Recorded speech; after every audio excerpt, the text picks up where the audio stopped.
இவங்களுக்கு பயந்து சொந்தக்காரங்க என்ன நினைப்பாங்க, இப்படி ஒன்று இருக்கு. அதனால அதை மெயின்டைன் பண்ணிட்டு இருக்கிறான். இப்போ ஆதாமுக்கு சொந்தக்காரனும் இல்லை, தேவ பயமும் இல்லை, ஆனா மெயின்டைன் பண்ண சொல்லியிருக்கிறார் ஆண்டவர். சுத்தமா அதை பத்திரமா பார்த்துக்கோ அப்படிங்கிறார். இன்னைக்கு நாம் எத்தனை பேர் அதை பத்திரமாய் வைத்திருக்கிறோம், அதை பண்படுத்துகிறோம்? நிறைய பேர் போன ஜெனரேஷன், அதுக்கு முந்தின ஜெனரேஷன் இருந்த குடும்பத்தை பத்திரமாய் பாதுகாக்கிறத விட இந்த ஜெனரேஷன் ரொம்ப மோசமாக இருக்கு. ஆனா பார்க்கறதுக்கு இவங்க தான் ரொம்ப கேர் எடுக்கிற மாதிரி இருக்கு. போன ஜெனரேஷன்ல படிப்புக்கு முக்கியத்துவம் கொடுக்காமல் இருந்தார்கள். பிள்ளைகளை ஸ்கூலுக்கு கூட அனுப்பாத ஜெனரேஷன் இருந்துச்சு ஒரு 50 வருஷத்துக்கு முன்னாடி, 70 வருஷத்துக்கு முன்னாடி. ஆனால் குடும்பத்தை ஒழுங்கா வச்சிருக்கணும், பிள்ளைகளை ஒழுக்கமா வளர்க்கணும்ன்ற பெற்றோர் இருந்தாங்க. இப்போ பெற்றோர் அத்தனை பேரும் பிள்ளைகளுக்கு படிப்பு கொடுக்கணும்ன்ற முடிவுக்கு வந்துட்டாங்க. ஆனா பிள்ளைகள் ஒழுக்கமா இருக்குதா? எல்லாருக்குள்ளயும் ஒரு ஆதங்கம் இருக்கு. என்ன ஆதங்கம் இருக்கு தெரியுமா? நான் எங்க அப்பா அம்மாவுக்கு கீழ்ப்படிஞ்ச மாதிரி என் பிள்ளைங்க எனக்கு கீழ்ப்படுகிறது இல்ல. இருக்கா இல்லையா? ஆட்டோமேட்டிக்கா இருக்குல்ல. எங்க அப்பா, நம்மளே சொல்றோம்ல, எங்க அப்பா ஒரு வார்த்தை சொன்னா நல்லா அப்படியே நிப்பேன். இப்ப அவன் போயிட்டே இருக்கான். அப்பா தான் நின்று பார்த்துக்கிட்டே இருக்காரு. என்னடா போயிட்டே இருக்கிற, சொல்லுங்க சொல்லுங்க, காதல உழுதுங்கிறான். நீங்க அவனை கேட்க முடியாதுல்ல. ஆனா எடுத்து பாருங்க, அவன் 90% எடுத்திருப்பான் எல்லாத்துலயும். எடுத்து பாருங்க, அவன் வந்து டாக்டருக்கு படிக்கிறதுக்கு நீட் படிச்சுக்கிட்டு இருப்பான். இவனை ஸ்கூல்ல போய் சொல்லி பாருங்க, ஸ்கூல்ல சொல்லுவாங்க, ஐயோ எஜுகேஷன் சைடு அவனை மாதிரி வராதுங்க, புக் எடுத்துக்கிட்டே இருக்கான்பா. வீட்டில் வந்து பாருங்க, டிசிப்ளின் இருக்காது. முந்தி நமக்கு ஒரு காலத்துல சொல்லி கொடுத்தாங்க, படிப்பு 2வது, டிசிப்ளின் ஃபர்ஸ்ட். இன்னைக்கு அப்படி இல்லை. டிசிப்ளினுங்கிறத கேட்கக்கூடாது. கேட்டா இன்னைக்கு ஜெனரேஷன் கேப். ஆனால் குடும்பத்தை பண்படுத்த வேண்டிய பொறுப்பு எந்த தானே? தாய் தகப்பன் தானே. அது என்ன நடக்குது, பிள்ளைங்க எப்படி இருக்காங்க, ஏதா இருக்கிறாங்க தெரிஞ்சுக்கணும்ல. இன்னைக்கு 80% பெற்றோர் ஃபெயிலியரை சக்சஸ் மாதிரி சொல்லிக்கிட்டு இருக்கிறாங்க.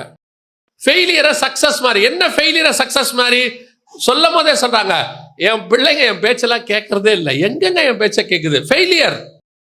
சின்ன குழந்தைக்கு சொல்றாங்க, அது இஷ்டப்படி தாங்க செய்யும், போன் கொடுத்தாதான் அது சாப்பிடும், இல்லாட்டி சாப்பிடாது. என்ன பண்ணுவீங்க? வேற வழி இல்லை, போன் கொடுத்துருவோம். ஃபெயிலியர். நம்ம அப்பா அம்மா அடிச்சு அழ ஊட்டுவாங்க, வாயில வச்சு கதற கதற சாப்பாடு ஊட்டுவாங்க. இப்ப நாம கதறி கதறி சாப்பாடு ஊட்டிட்டு இருக்கோம். நிஜம், இன்னைக்கு அதான் நடக்குது. உண்மை. ஃபெயிலியர். அப்பா அம்மா ஃபெயிலியர் ஆகிட்டு இருக்கோம். நம்ம வந்து ஒரு 10% நம்ம பிள்ளைங்க நம்ம வார்த்தைக்கு கீழ் படிஞ்சிட்டாங்கன்னா பெரிய சந்தோஷம். இப்பொழுது இது ஊழியக்காரன் பிள்ளையும் விதிவிலக்கு அல்ல, விசுவாசி பிள்ளை விதிவிலக்கு அல்ல. சில நேரங்கள்ல ஆச்சரியம் என்னன்னா, புறஜாதியார் பசங்க கீழ்படுகிற அளவுக்கு கூட ஆவிக்குரிய பிள்ளைகள் கீழ்படுகிறது இல்லை. அதுதான் ஆச்சரியம். இன்னைக்கு குடும்பத்துல பண்படுத்த முடியல. உண்மை அதுதான். பண்படுத்த முடியல, மெயின்டைன் பண்ண. தப்புன்னு தெரியுது. எத்தனை பேரால சவுண்டா சொல்ல முடியுது? ஒரு பிள்ளைங்க தப்பு செய்யறாங்க, ஏன் மனைவி தப்பு செய்யறாங்க, கணவர் தப்பு செய்யறாரு, எத்தனை பேரால் அதை சவுண்டா சொல்ல முடியுது? இன்னைக்கு நம்ம தாய் தகப்பனால சொல்ல முடிஞ்சுதா? நம்மளால இன்னைக்கு சொல்ல முடியல. நான் எப்பவும் சொல்லுவேன், எந்த காலத்து ஆளா வேணா இருக்கட்டும், 2 விஷயம் மாறாதது. ஒன்னு, பிசாசு மாறாதவன், அவன் விழ பண்ணணுங்கிறத எல்லா காலகட்டத்திலும் செஞ்சு கொண்டுதான் இருக்கிறான். இன்னொன்று, கர்த்தர் மாறாதவர், அவர் நம்மை மீட்க வேண்டும் என்பதை எப்பொழுதும் செய்து கொண்டே இருக்கிறார். இந்த 2ம் மாறாதது. எந்த காலம் வேணா, எத்தனை ஜெனரேஷன் வேணா வரட்டும். ஒரு சில, நான் என் பிள்ளைங்கிட்ட சொன்னேன், எல்லாம் வேணான்னு கர்த்தர் சொல்லல, ஒன்னு வேணான்னு தான் சொல்றாரு. நம்ம பிரச்சனை என்னன்னா, எல்லாம் ஓகேன்னு சொன்னாரு, அது மேல கண்ணு போகாது. ஒன்னு வேணான்னா பாருங்க, அது மேலதான் கண்ணு போகும். பண்படுத்த முடியல குடும்பத்தை. பல இடங்கள்ல எந்த ஒரு விஷயத்த சொன்னாலும் உடனடியாக ரிஜெக்ஷன். அப்ப பண்படுத்துகிற சபையும் இன்னைக்கு ரிஜெக்ட் பண்ணப்படுது, பண்படுத்துகிற பெற்றோரும் ரிஜெக்ட் பண்ணப்படுகிறார்கள். எதுவும் சொல்ல முடியல இன்னைக்கு. அதான் நிலைமை. திருப்பி விசுவாசிகளுக்கு சொல்றேன், உங்களுக்கு சரி, பைபிள்ல சரின்னு சொல்றத சபையிலையும் சரி, வீட்டிலையும் சரி, தைரியமாய் சொல்லுங்கள். ஒருத்தர் வந்து என்ன கேட்டாங்க, அவங்க குடும்பத்துல வந்து கணவன் வீட்டில் வந்து அந்த பிள்ளைய வந்து டிவோர்ஸ் பண்ணணும்னு முடிவு பண்ணிட்டாங்க. இந்த பிள்ளை சொல்லிருச்சு, பண்ணவே மாட்டேன் அப்படின்றுச்சு. கடைசியா பெரிய பிரச்சனையாகி கடைசியா என்ன சொல்லிட்டாங்க, நாங்க ஒன்றும் கேட்கல, கையெழுத்து மட்டும் போட்டு கொடுத்துருங்க அப்படின்னாங்க. இப்போ இந்த பிரச்சனை எங்கிட்ட வந்துச்சு, பாஸ்டர் இப்போ என்ன செய்யணும்னு சொல்லுங்க. நான் சொன்னேன், அவனை டிவோர்ஸ் வாங்கிக்க சொல்லுங்க, அப்ளை பண்ணிக்க சொல்லுங்க, என்ன வேணா பண்ணிங்க, நான் முடியாதுன்னு சொல்லிருங்க. நீங்க என்ன செஞ்சிருங்க? முடியாது, நான் பண்ண மாட்டேன், நான் சைன் பண்ண மாட்டேன், நான் கோர்ட்டுக்கு வரவே மாட்டேன். அவன் அப்ளை பண்ணிக்கிட்டோம், அவன் என்ன வேணா பண்ணிக்கிட்டோம். ஏன்? அவனுக்கு நான் நல்லவனா இருக்க முடியாது, எல்லாருக்கும் நல்லவனா இருக்க முடியாது. ஆனா இந்த விஷயத்துல நான் கர்த்தருக்கு நல்லவனா நின்றுவேன்.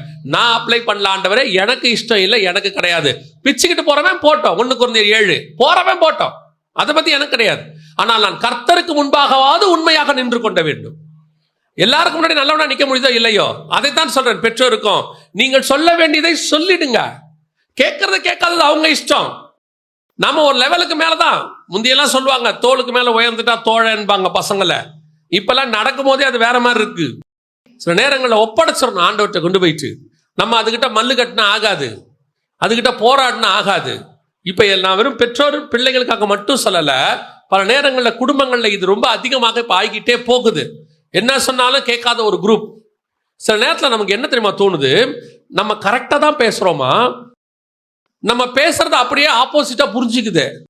சில நேரத்துல கரெக்டா புரிஞ்சுக்குது, சில நேரத்துல நம்ம பேசும்போது ரொம்ப அறிவுபூர்வமா அது புரிஞ்சுக்கிட்டு எனக்கு புரியுதுங்குது. அப்பாடா பரவாயில்ல, நல்லா புரியுது.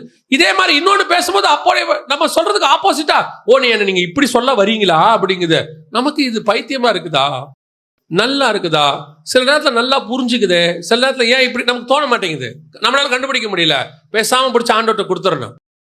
ஏன் இந்த குடும்பத்தை இவன் சொல்றான்ல, சாலமோன் சொல்றான்ல, ஆண்டவரே இந்த ஜனங்களை நடத்தக்கூடிய ஞானத்தை எனக்கு தாரும். ஏன் இதுங்களை நடத்த முடியாது? மோசேயாலேயே நடத்த முடியல. அவ்வளோ சாந்த குணமுள்ள மோசேயாலேயே இதுங்களை என்ன பண்ண முடியல, நடத்த முடியல. கடைசியில அவனையே கானானுக்குள்ள போக விடாம தடுத்துருச்சு. நம்ம பரலோகத்துக்கு போக விடாதபடிக்கு நம்மளை தடுக்கக்கூடியதான காரியங்கள் வேற எங்கேயுமே நடக்காது, வீட்டில தான் நடக்கும். அது குடும்பத்துல நடக்கும், பிள்ளைகளை வச்சு நடக்கும். மோசே சொல்லிட்டாரு இஸ்ரவேல் ஜனங்கிட்ட, என்னை கானானுக்கு போக விடாம நீங்க தான் தடுத்தீங்க, என்னை நீங்க போகவே விடல. அவன் போயிட்டான். தடுத்தவன் என்ன பண்ணிட்டான்? அவன் போயிட்டான். அவன் பிள்ளைலாம் போயிடுச்சு. இவன் போல எவ்வளவு கொடுமையா இருக்கும் பாருங்க. பல நேரங்கள்ல இதுதான் குடும்பத்துல நடக்குது. நாம் எவ்வளவோ நம்மை பொறுமையாக எப்படி ஆகுது, இதை தாண்டி பரலோகத்துக்கு போயிடலாம் அப்படின்னு யோசிக்கும் போது கொஞ்சம் கொஞ்சமா முதல்ல நம்மளை பண்படுத்தணும், அதுக்கப்புறம் குடும்பத்தை பண்படுத்தணும்.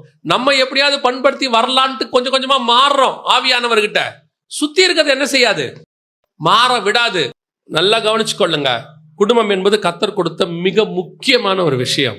ஏதேன் தோட்டம் எவ்வளவு முக்கியமோ அவ்வளவு முக்கியம் உங்கள் தோட்டம். இதை பண்படுத்துறது உங்களுடைய மிக முக்கியமான ஒரு வேலை. நீங்க செய்யுங்க. கல்டிவேட்டட் குத்துங்க, எரு போடுங்க. கல்டிவேட்டட்னா என்னன்னா கொத்தி எரு போடுதல். 5ஆம் அதிகாரம் ஏசாயா புஸ்தகம் 2வது வசனத்துல ஆண்டவர் சொல்றாரு, மகா செழிப்பான மேட்டிலே என் நேசருக்கு ஒரு தோட்டம் உண்டு, திராட்சை தோட்டம் உண்டு. அதை சுற்றிலும் அவர் வேலி அடைத்து அது உள்ள கற்களை பொறுக்கி கிளை நறுக்கி அதுல ஒரு கோபுரத்தை கட்டி நல்ல கனி தரும் என்று காத்திருந்தார். அதுதான் உங்களுடைய என்னுடைய ஒரு தோட்டம். இதுல கிளை நறுக்க வேண்டியது, களை பிடுங்க வேண்டியது நம்முடைய வேலை. You must. நீங்க சொல்லுங்க, பிள்ளைங்கிட்ட சொல்லுங்க. சொல்றாங்க கணவன் தப்பு பண்றாரா சொல்லுங்க, ஜெபத்தோட சொல்லுங்க. மனைவி தப்பு பண்றாங்களா, ஜெபத்தோட சொல்லுங்க. சொல்ல வேண்டியதை சொல்லிடணும். ஏன்னா கர்த்தர் அந்த வேலையை கர்த்தர் நம் கையில் கொடுத்திருக்கிறார். ஏன்னா இந்த தோட்டத்தை கொண்டு போய் பத்திரமா ஒப்படைக்க வேண்டியது நம்முடைய பொறுப்பு.